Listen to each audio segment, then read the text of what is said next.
Dahil sa hirap ng buhay na pinalala pa ng hagupit noon na Bagyong Christine, pati mga dagang bukid, inuulam na ng ilang taga Camarines Sur.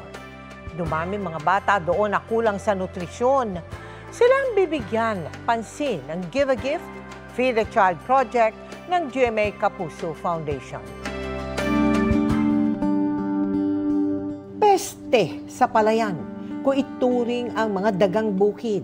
Pero para kay Ronnie, na taga-Gainza sa Camarines Sur, panlamantya na ito sa kumakalam na sikmura ng kanyang pamilya.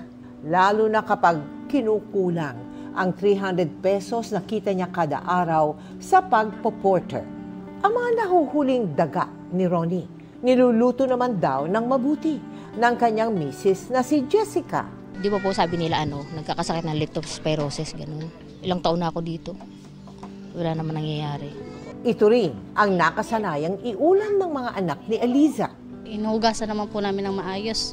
Talagang lutong-luto po siya bago namin kainin. Pero pansin niya na payat at maliit ang kanyang 7 taong gulang na anak na si Leo. The Department of Health does not suggest to eat yung rice filtrats kasi most likely they are carriers of leptospirosis. Sa datos ng National Nutrition Council, Operation Timbang noong 2022, ika-6 ang probinsya ng Camarines Sur sa may pinakamataas na bilang ng kakulangan sa nutrisyon. Sa age 5 to 10, usually rich in protein dapat kasi talagang development years nila yan. Kaya bilang pakikiisa ng GMA Kapuso Foundation ngayong Nutrition Month, 300 undernourished na bata mula sa Gainza ang isa sa ilalim natin sa Give a Gift, Feed a Child Project, kabilang ang anak ni na Jessica at Eliza.